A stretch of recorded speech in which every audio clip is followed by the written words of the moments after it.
McDavid. Moves in, McDavid goes upstairs! What a goal!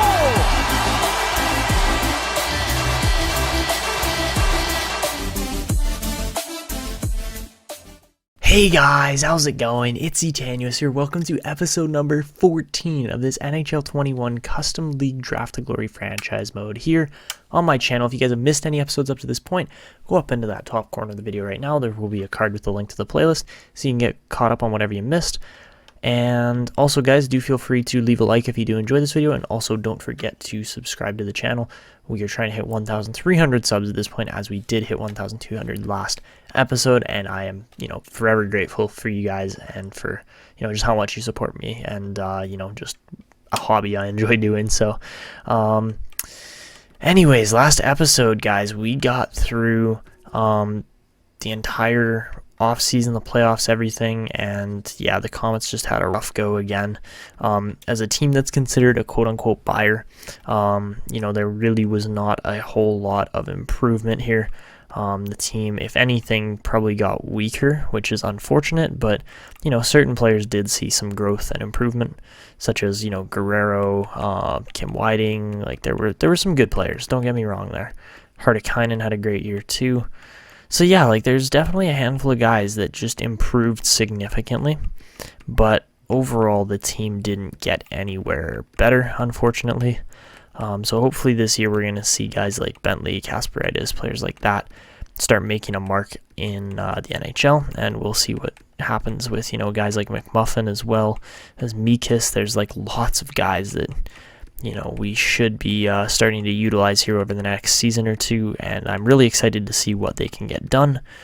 So yeah, that's just how the team is looking right now, and really, it's looking really darn good. I think that, something I have wanted to start doing here over the last couple episodes is start slowing these videos down a little bit and actually, focus on the team's winningness, because again, this team has not really done anything significant. The highest place that they have put up, or highest place record they've put up in the last 11 seasons, was 7th place. So, we're at the point where this rebuild shouldn't be a rebuild anymore, and the team should be starting to win, especially with guys like the K brothers now starting to reach their peaks at 26, 27 years old. Eric Seider's already 29. There's definitely a group of guys here where it's okay, we need to start winning for these guys' sake.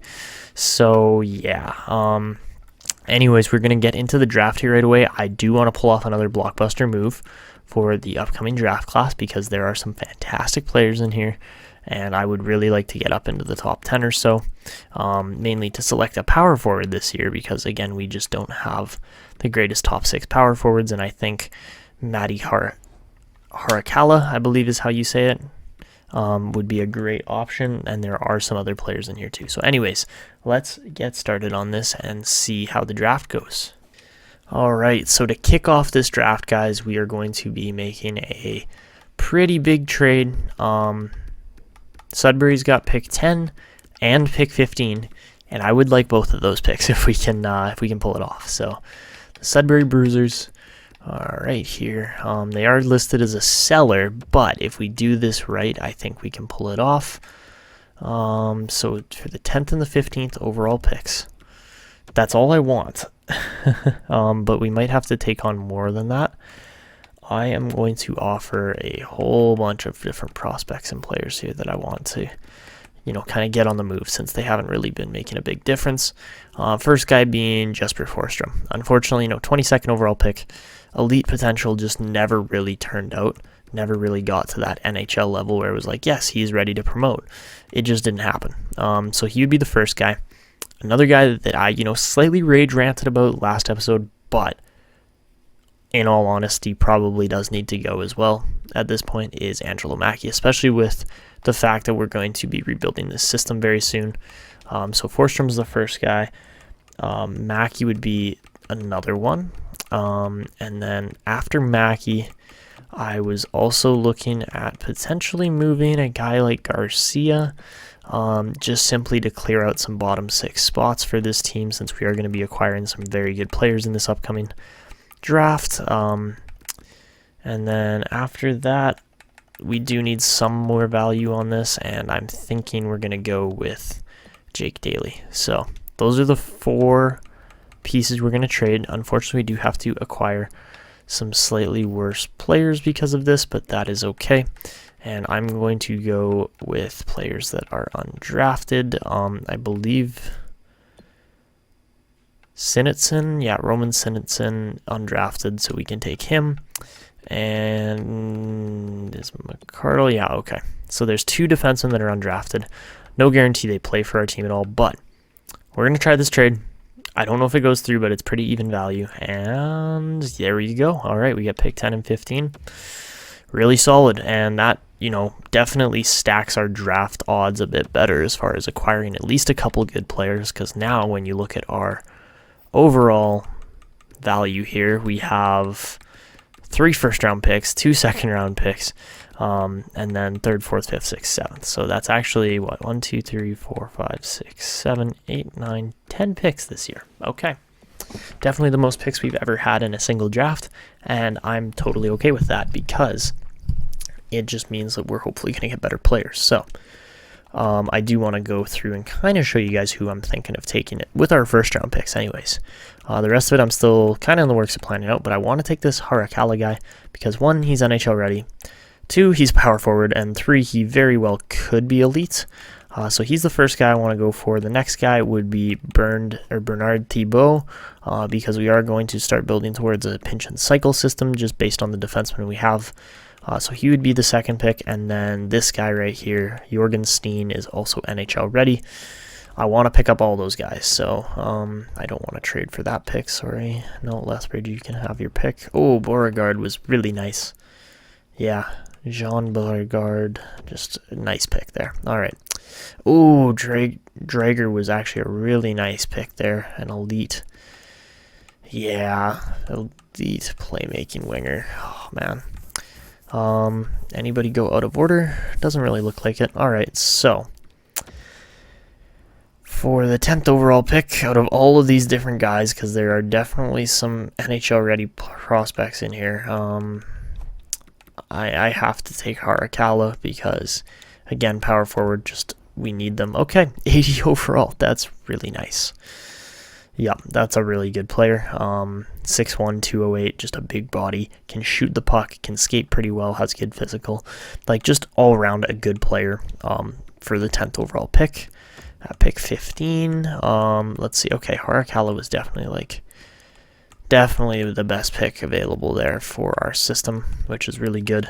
And then I'm hoping Thibault is at least like a 77, especially if he's listed as NHL ready, and he's got A+ physical, A- is across the board except for puck skills, and no weaknesses, which is another huge factor. So 80 overall low elite.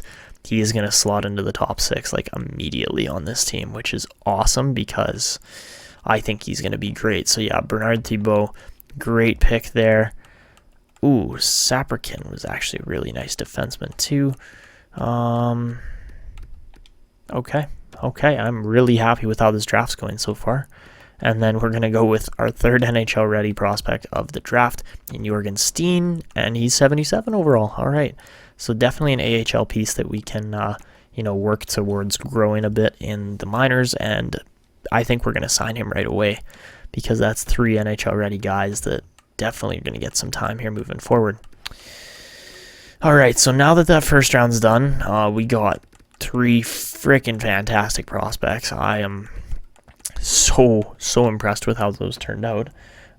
We now go to the 43rd. Do I take Urkamps? Or do I take Glennie? I get the feeling... Oh, man.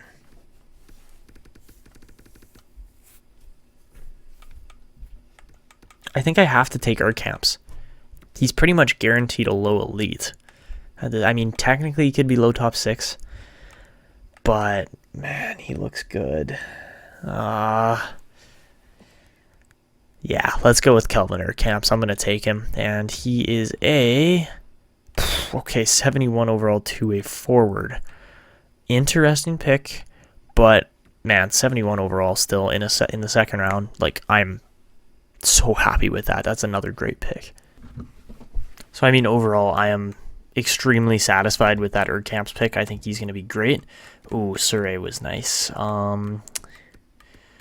Who else was in here that turned out to be really good? Oh, no way. Pick 57. Is he still on the board? Oh, he is. Oh, I have to go with Curtis Glennie at this point. There's no way I don't take him. He's a guaranteed low elite. I didn't think we were going to get Curtis Glennie in time, but let's do it, man. Let's take him because he's going to be, yeah, he's a low elite as well. Only 65 overall, but still, like, what? Oh, that's so good. This is such a good pick. So, I mean, overall, those whole first 2 rounds are just absolutely fantastic. Like, you look at that. Man, those are great picks all along the board. All right, so we're at round 3 now, pick number 89. Has anybody else actually been taken that's extremely good, or did we just get like all the steals of that draft? Yeah, we honestly might have.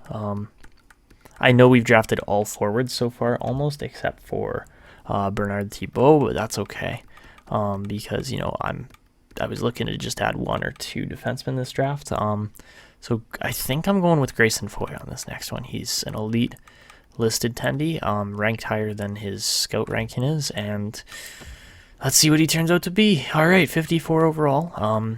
Yeah, that's actually not bad. Medium elite tendy. Again, just a great trade piece for the future, or maybe he does actually develop and turn out. Who knows? All right, so now over to pick number 121. Ranger goes there. He's a pretty decent pick. Gonchar was good. Not much else. Yeah, really not much else. That's a bit of a disappointing. Yeah, that third round so far has not been good. So, oh well. See, this is where I wanted to take a defenseman, but there really aren't a ton of options on the board. I think the guy we're gonna go with is... No, it's not him. I'm honestly tempted to just take this Yonkman guy, Wade Yonkman. I know he's 19, but defensive, pinch and cycle, like that's exactly what this team needs. He's huge too. So does he turn out to be anything? Oh, he was listed as low. He wasn't medium. I was expecting like a low 4 or a low 6 out of that. And instead he's a medium. Wow, okay. Medium top 4 defensive defense. That's an awesome pick. Wow, Wade Yonkman turns out to be a steal, hopefully, in round 4. I'm really happy with that. So, I mean, overall, yeah, just another great pick there in Yonkman. And over to pick 153 now. We see just about nobody get drafted again. Wow, talk about weak rounds, man. Like, yeah, I know we're landing some picks, but... Jeez, just no seriously like good prospects in there. All right, next up I had this Jackman guy, Pat Jackman. I know there's a lot of other low elite players on the board. McCarron's 20. I don't want to take him. Evan Helm, same kind of deal. He's almost 20. I've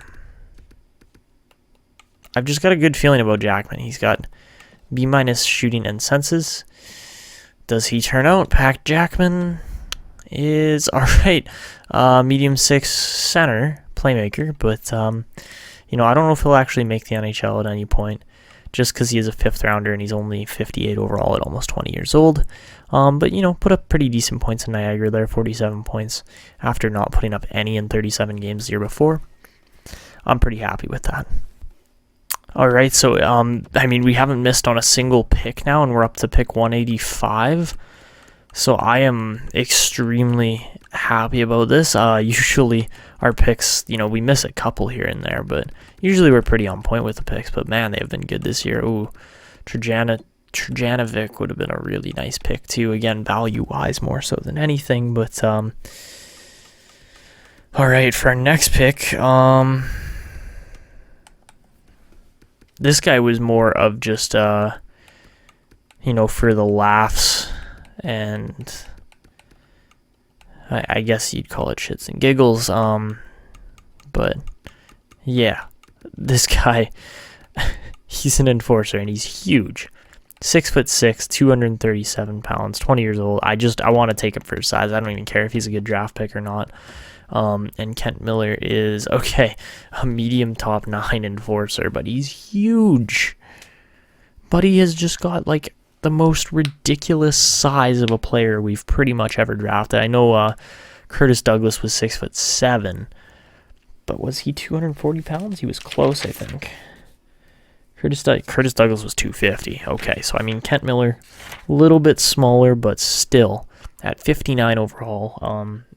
That's a pretty ridiculous player for a medium top 9 pick. Like, he's huge. I don't think chemistry-wise he's gonna fit at all, but who cares? He's 6'6". He'll beat up literally anybody. And yeah, wow. That was just a crazy pick again. So, after this, we are going to go with the last pick. I don't know if you guys saw it last episode or not, but there was one low elite guy listed way further back than I was expecting, and he is called Ackerland, I believe is his name. Yeah, Robert Ackerland. 5-year ETA. He is 19, but who cares? He's a low elite. And 54 overall. We had him scouted out for quite a while before, and maybe he'll turn out, maybe he'll grow, but unlikely at a 54 overall. So anyways, that is going to wrap up this draft. I don't think there's going to be too many other great prospects in here. And, there was an elite goalie. But I mean, out of 10 picks, I'd say we nailed 10 out of 10. Kent Miller, there wasn't a ton of talent at the end of the draft, but that's okay, because Harakala is going to be awesome. Thibault is going to be awesome. Steen, we'll see. Urkamp's Glenning, again, we'll see. But man, we got 1, wingers galore, and 2, high potential picks as far as these guys can play now. So yeah, I'm really excited. I want to get these guys in the team, and I think they're going to make the team first season here too, for the top, 3 guys anyways, probably. All right, guys, so we're going to sim to the re-sign phase here, get all our coaches set up for the most part, except for, I think, Wayne Paluzzo, just simply because I don't think they're going to be, I just don't think this is going to work all that well anymore as far as having these coaches go. So what we're going to do is we are going to, he wants a head coach role. He also wants a head coach role. Okay, we're going to re-sign Paluzzo for now. Offer him like $1 million or so to be head coach for the next 4 years. That should be good. Okay, so that's all we're going to offer, because we are going to be going out and getting a new forward coach that fits the pinch and cycle system fit. But I do want the forward core to stay very similar to the system that Wayne is using right now. So that is definitely something we're going to look into here almost immediately. And, besides all these scouts, that's really it. We do have to go and get a new Liga scout, I believe, as well. Alexander Zaitsev, as well as 7 other players, are becoming restricted free agents, so that's good to see. That's they're going to be good. Eric Sider wants... Oh, come on, Eric, don't sell yourself short. I mean, you're not exactly the top player on this team, but you should still be worth $10 million. He wants a contract till he's 36. Maybe we offer him $9 million. I mean, it doesn't make a difference. Again, money is no item in this game, or in this setup that we have. But either way, Zaitsev should be getting more money than he's asking for. Lampman should be getting way more money than he's asking for. So yeah, interesting contract offers and such here. So,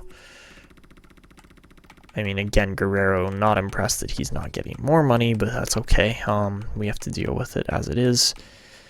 Hartikainen, Thibault is actually a lot higher rated than Kasparaitis is, but I get the feeling they might be bottom pairing together this upcoming year. Harakala, no question about it. We're giving him a entry level this year.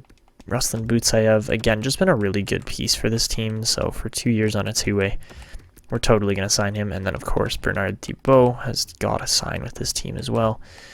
Daryl Perry does not want a contract extension, which is unfortunate for, you know, a 6th-round pick that turned out to be 1, that big, 2, that good, and 3, that skillful.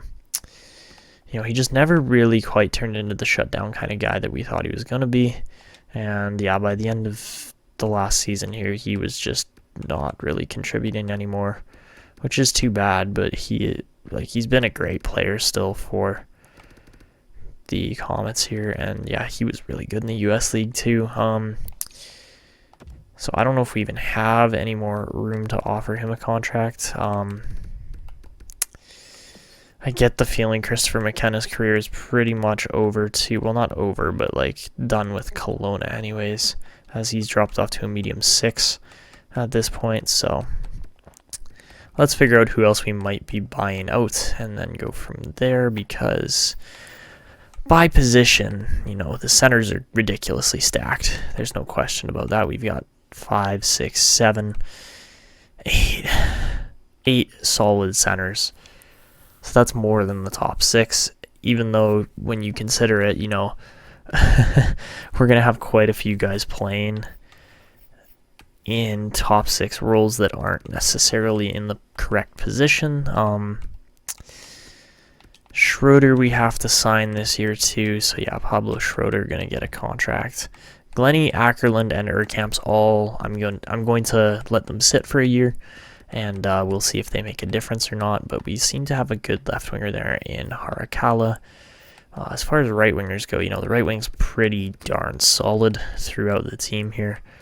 I think what we do this year, though, is Benson's gone. I'm not signing him.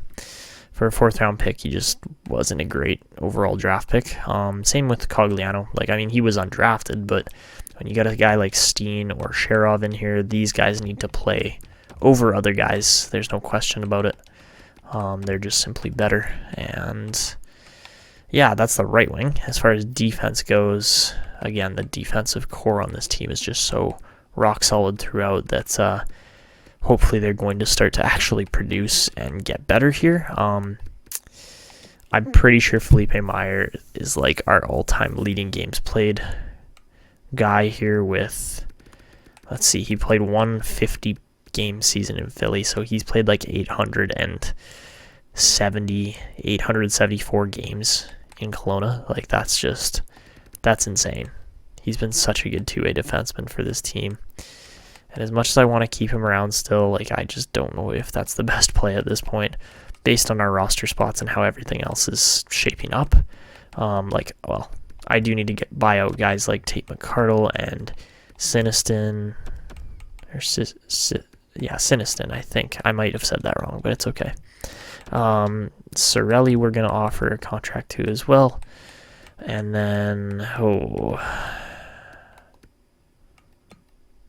I think Leno might be out of here as well.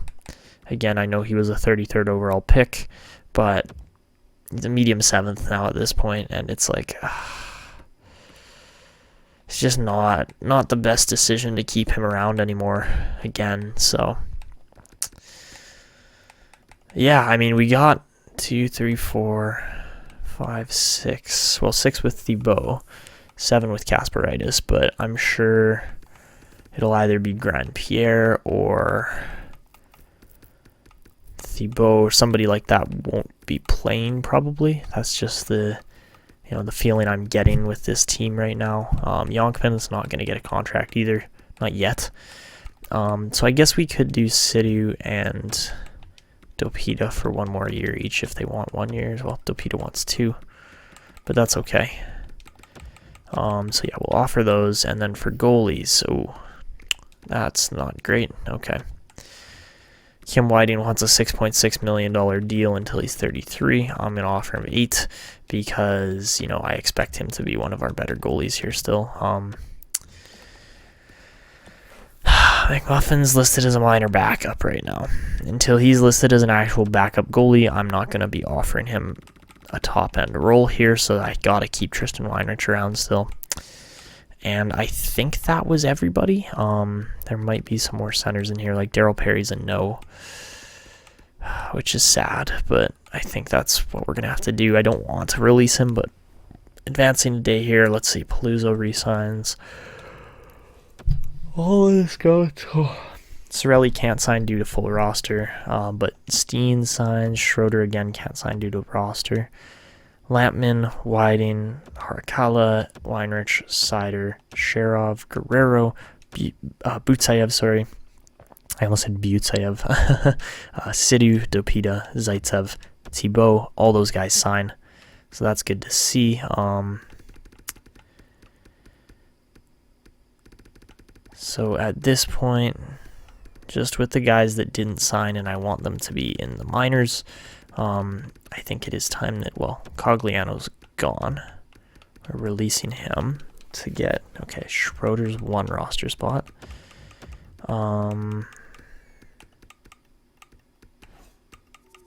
Benson should be, but won't be number 2. Cirelli we will offer to, but we got to release some other guys here. Other guys I'm thinking of releasing would be like, I want to release Hillman, but I don't think that's the best move at the moment. Carlotti actually might not be a bad, release as well. Bradford wants a contract. I will offer him a contract, even though he hasn't been the greatest. That's okay. Tristan Leno will be gone, though, this year.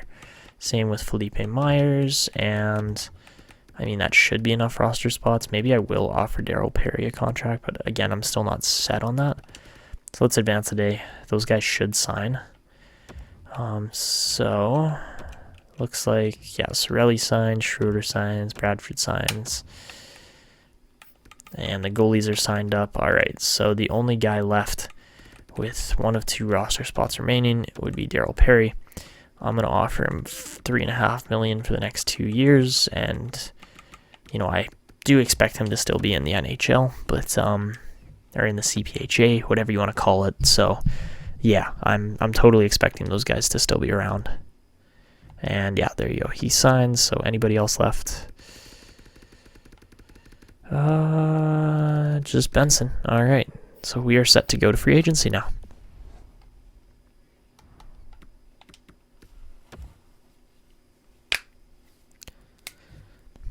So Frederick Beach was not renewed, and now we go into signing a forward head coach that is hopefully going to be a top-end kind of system fit here for this team.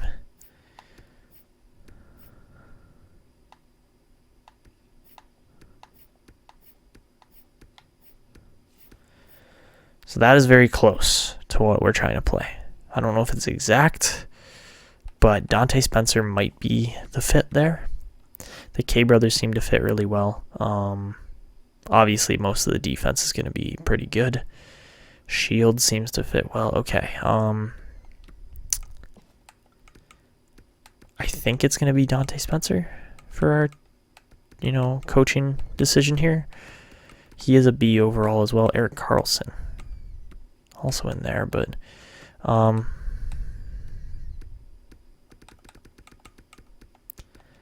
let's offer Dante Spencer a contract here for an associate coach.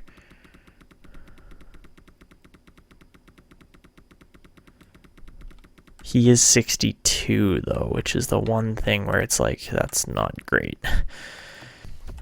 So yeah, I think I am going to offer Dante Spencer the coaching role here. I don't know why I'm hesitating on this. I really shouldn't be, because the defense is just going to be so jacked and so good that it makes sense to sign him. But I do want to make sure that the forwards don't change drastically either. So I am just going to take a second here to, go and look at our coach and make sure that I'm getting the right kind of system fit here for our forwards, because I do want all of these guys to be, playing to their fullest potential and still being top end players in the NHL. That's what I want for all these guys, and we'll see if I can pull that off or not.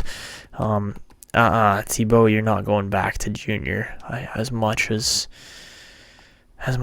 you're doing well in the queue, that's not happening. You're going to be an NHL defenseman immediately. So Anyways, hopefully Dante Spencer hasn't been signed.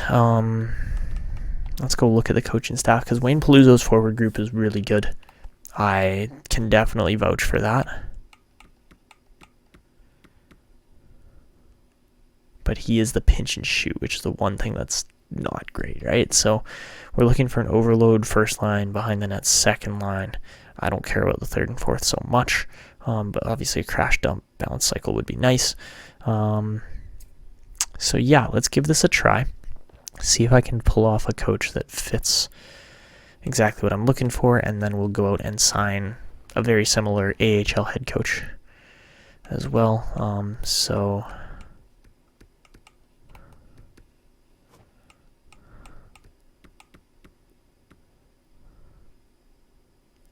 I honestly think that's pretty much perfect there. So yeah, that is not Brisebois, is not the guy that I was just on. No, it was definitely Dante Spencer.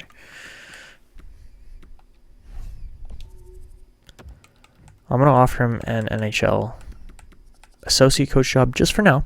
Okay. Just for now. He's a B overall coach. So not crazy, but we're going to offer him a ton of money. Like literally as much as I can offer him here. Like 1.2 million should be good. I expect him to sign that. And then let me go to AHL head coaches, preferably forward coaches. Not quite what I'm looking for. We got 3 or 4 different forward coaches here.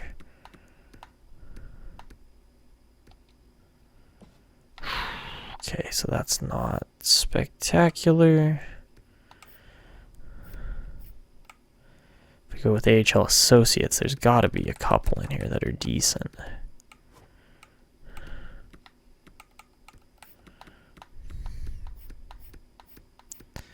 There's nothing.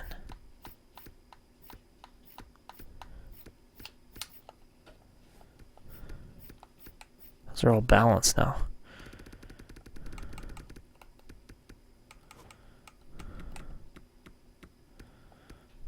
Okay, well, if that's going to be the case, then I'd rather go out and get a guy like Alex Ovechkin or somebody who's going to be, you know, not super far off, but still, like, fits, right? Like, isn't going to be bad. So, yeah, let's sign Alex Ovechkin to an AHL head coach job here. I think that's honestly a great pickup, especially since he's only 46 years old. Yeah, we'll offer him that, no question about it. So, yeah, I think that's going to be great, actually. I think we really kind of nailed those signings.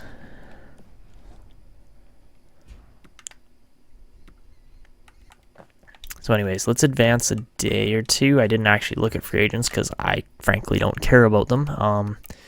Leon Draisaitl, 92 overall. Oh, man, you don't know how much I'd love to go and get a guy like that. What do we have potential-wise? Not much. Yeesh. I mean, man, Tugi, if this was your draft to glory or your no free agents draft to glory, man, oh, that would be gorgeous. That would be a great offseason. But, Robitaille, literal nobody. Ooh.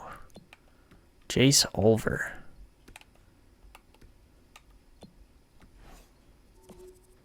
You're telling me Jake Daly didn't get a contract? I just traded him. Why wouldn't you offer him a contract? And why wouldn't you offer like a Vezina winner like Cattler, who literally has 240 wins in 360 games? Why not? Why would you not offer him a contract? I mean, we have rules for why we can't. I'll offer Daly a contract because we got room. But what? So yeah, anyways, let's advance. And Dante Spencer signs the contract. And do we get Alex Ovechkin? Might take an extra day. But yes, we do get Alex Ovechkin too. And we get Jake Daly. Oh my goodness. So Jake Daly's probably going to be the backup. You just offer me David Pastrnak for 2 players that are like borderline NHL players? I mean, I bet you Pasternak's like 35 or 36 now. Yeah, he's 35, but man, I wish he's a gorgeous sniper who really can shoot the puck and has the puck skills and everything, but I can't accept it, unfortunately. Sorry, Calgary. I wish, but we can't. So anyways, let's sim to the next season, get this team in check, and then I don't know if I'm going to wrap up the episode there just to slow things down a little bit more or what, but something we are going to do with this team, sorry, I'm totally out of sync right now, is we're going to go like this. We're going to make Wade Paluzzo the associate coach, make Dante Spencer the head coach, and then I think that's good. I think I've got that set up the way I want now. So let's give it a try. Give Dante Spencer the reins here and see if he makes a difference. Alright guys, so for this year, the 2031/32 Kelowna Komets roster, I think it's safe to say this is easily the best roster that the team has seen. I know you might think, oh, well, it's not that great, like I don't see what's so special about it. You will in a minute, trust me. This guy, Ariel Bentley, I was actually, somewhat tempted to try and get him up on the top line here, or like in the top 6, but I just don't see how it would work, unfortunately. There's just too many issues with it, and we're going to keep him in the minors, even though he probably should be in the NHL. But anyways, top line's the same. Harakala, we're going to give a shot at the top 6 right off the bat. I know he's a left winger, but he's got a left-handed shot, and I want him to be on his inside shooting hand because his shot is fantastic. It's actually it is the best shot on that line, so that is good to see. I mean, then you have like this whole top line is just, they're all deadly shooters. But third line, we've changed it up a bit this year. We got Shields with Valcourt and Udes on the third, which normally would have been the second except for Zajac. Then we got Lampman, Guerrero, and Christensen on the bottom line. So yeah, that, only 1+3 with the new coach, but you're going to see why it's worth it, and that would be why. Yeah, Hartikainen and Kasparaitis on a +5 is insane. Greg Griffin and Taylor Shea, again, another +5 is great. Unfortunately, though, Bernard Thibault is a pinch and shoot, which is just annoying. Like, it shouldn't be that way, but it is. So we're going to go with Thibault and Denny on the bottom line there, and they still got a +3. That means an 87 rated Jimmy Denny on the bottom line. He is getting a lot of power play time, though, which is good. As you can see there, he's on the second unit, as well as 4-man power play and a whole bunch of other spots. So yeah, Jimmy Denny shouldn't be too upset with, the cut down time. The extras, again, just look really good. If you feel the need, feel free to pause this video and just, look at the lines. They're pretty insane. And yeah, Kim Whiting, 85 overall now at 27 years old. He's, I don't know if he's passed. No, he definitely hasn't, because he's only got 86 wins for the Komets versus 115 for Weinrich. Yeah, he's going to hold that for a little while at least, but if Kim Whiting can put together another 30+ win season, which I get the feeling he probably can, then we should see, a pretty good year from him. Matthew Grandpierre, again, just another great fitting player here. I wonder, would we get a +5 if we switched out Grandpierre for Jimmy Denny? We have literally no right defense. They're all left defensemen.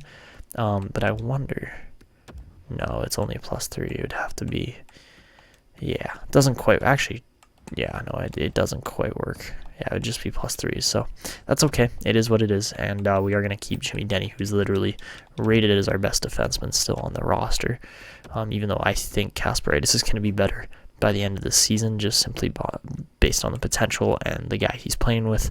Those two should be tearing it up, drafted them back-to-back years. I'm expecting big things from them. So yeah, that is the NHL. Just a crazy good lineup this year, best we've seen. And then the AHL is stacked too this year. They're really looking good. Marian Mikas should be in the NHL and isn't. Ariel Bentley should be in the playing with the Komets and isn't. And there's a whole bunch of other guys like that where it's like, why isn't this guy in the team? The defense is weak, but that's okay because Isaiah McMuffin's in net, and I'm expecting him to have a great year this year. So we'll see what he can get done. But yeah, you see what I mean here. Like, there's guys just sitting in the roster right now. So So yeah, that is the team. The NHL roster, the CPHA roster is obviously the main focus here, and hopefully they're going to put together a very winning season, but we will see. And yeah, I'm going to do my scouting here quickly, get to the regular season, and I don't know, like, I want to start playing games because, again, this team is just not getting anywhere, and they should be. They're a good enough team, but I do want to show you guys the team ratings at the start of the actual regular season, and I don't know, maybe we'll jump in and play a period or something on Superstar and just get murdered because that's how it always goes, but yeah, I'll be back with you guys right away. Alright guys, so here is what we are dealing with for the 2031/32 season. Ooh, Shane Scuderi immediately out with an injury. That's not great. But for the actual team here this year, we are looking at 100 offense, 84 defense, okay, and 85 goaltending. So, don't know if that's the highest we've ever had. It looked like last year somehow our defense was better, even though they really weren't better, which doesn't make sense to me unless everybody dropped morale-wise. I guess they did. That's cool. Okay. Wow, that stinks, but I guess that's how things work. Jeez. I don't know why the defense is worse. They really shouldn't be, but yeah, that's the team. It's a really good team, and they should be winning more games than they do. So I think we're going to jump into a simulation here. I did actually have a comment here, guys, that I totally was unaware of, which is hilarious because I'm a franchise mode YouTuber. But if I find it here, Relaxing Ghost commented, you should try coach mode when you jump in, R3 to lock position on coach. So I will do that in just a second. But yeah, let's just start simulating as I smack the mic. Let's start simulating here. Just to start off the season well, hopefully. 2-0 game to start. Jason K and Sergei Kasparaitis both getting on the board. 13 shots for the Komets over the St. John's Seahawks there. Second period, it's 3-2 game, so this is definitely worth jumping in on and just watching. And maybe commentating too. But if we do... Where is it? There it is. That's coach. CO. That would be coach. I don't know how I didn't know that existed or didn't use that. I think I did know it existed, but anyways, yeah, I mean, technically we're a better offensive and goaltending team, but yeah, we'll see what happens here in this game. All right, so here we go. Got the game going here, and face-off is going to start off going to the Seahawks. So Buse is going to turn the puck over there. And the pass goes up to Seider right away. Eric Seider, pass over in front. That just missed, and that was a good chance there. Now, coming down the wall. Big hit there. Thrown by Greg Griffin. He's really using his body there, and you'd love to see that. Now, Zajac looking to get past his guy. Makes the move. Gets bumped off the puck, but does get through. Pins Graves up along the boards. Now, Carlton looking to make a pass over to Delorier.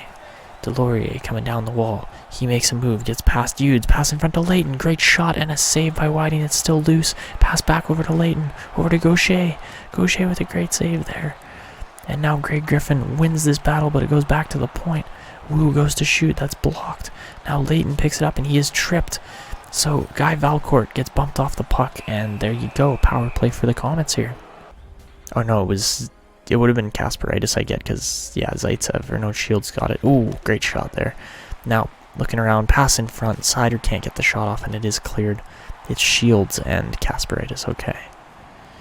Now, Joshua Shields picking it up. Almost turns it over, but Kasparaitis picks it up and skates out with it.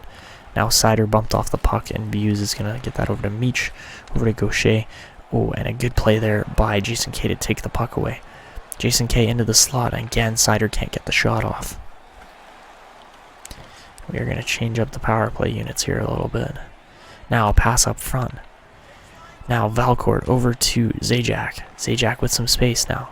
He centers it. Pass over to Zaitsev. That's in behind, and it goes in the net. Alexander Zaitsev somehow gets a lucky bounce there. Off the post, off the goalie's back, and into the net. And the Komets have a 2-goal lead here now after that play. A bit of a strange one, but we will take it. 1 second left, and the whistle's going to go as the Komets almost secure their first win of the season here, but yeah, not much time left. This game is definitely over. So second line out for both teams here, and that is going to wrap it up for this game, as the Komets are able to walk away with the first victory there. Eric Seider looks pretty happy, and the team played well. There's no question about it. So yeah, just a good performance overall there from the guys, and yeah, a goal and an assist for Sergei Kasparaitis. Talk about an NHL debut. He really had a good one, and yeah, hopefully that's just the sign of things to come for Kasparaitis, as he looks like he's going to be a great defenseman.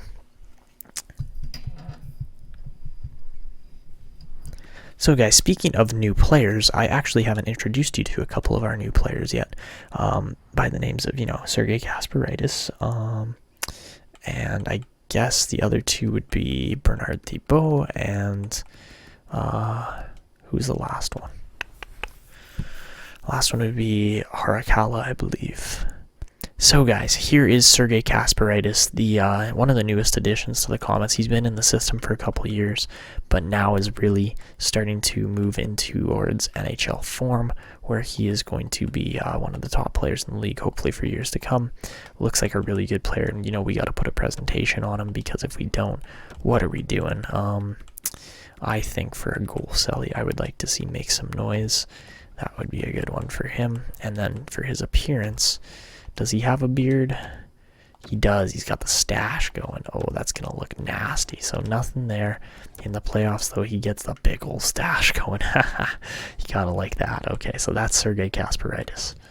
All right, so the next player for the Komets here is Matti Harakala, drafted 10th overall. He's supposed to be a great power forward here coming up in the future, and let's check out his appearance and presentation. So for a beard, wow, he's a redhead. He's got the patchy facial hair. So number one on the length there. I think we got to give him the full-on grown-out beard for the playoffs. I think that's fair. And then for his Prezi, again, we don't have one, so let's go with the deadlift. I like that one. Yeah, okay. Alright, so just a random one there, but pretty funny. So yeah, that's Matti Harakala. Alright, and then for our final player here, for new rookies in the team, we've got Bernard Thibault. Where's number 9? He's given me a Jeff Petrie-esque kind of vibe. That's what I'm getting from him.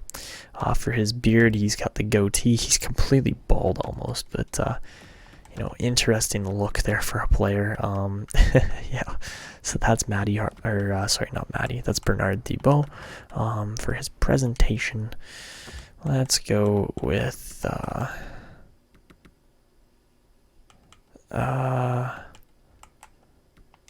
out of control, because he's a defensive defenseman. If he scores, it's very unlikely. So yeah, that's Bernard Thibault. So anyways, guys, I think that's where we're going to wrap it up for this video. We haven't really done too much simulating or anything, but it's all good, because it's not like this team isn't going to end up hopefully placing in a good spot. I know it says right now that we're supposed to finish like right around that kind of pick, but honestly, I'm not too worried about it, and it looks like this is going to be another stronger draft class by the looks of it.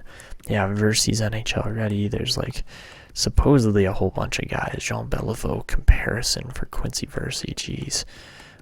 Yeah, that's pretty outstanding. So, not too many crazy. Oof. I mean, Marco Nurmi, I'm not going to say no to him if we get a shot at him, but yeah, just a weird looking draft class as far as who's going to be the top kind of players. Like, there's probably going to be a lot of them by the looks of it, and yeah, I mean, you can never tell until we actually get to the draft. But anyways, that's still an episode away at least, and hopefully if the Komets go far in the playoffs too, it's 2 episodes away. So anyways, guys, that is where we're going to wrap it up. I hope you guys enjoyed. If you are new to the channel and enjoying these videos, make sure you go down below, consider hitting that subscribe button. Also, if you did enjoy, make sure you drop a like on the video. Only takes a second, it really helps out the channel. And also, don't forget to leave comments to possibly get featured, and also don't forget to turn on notifications so you never miss when these videos come up. But that's going to be it for me. This is Etanyos signing out, and see ya.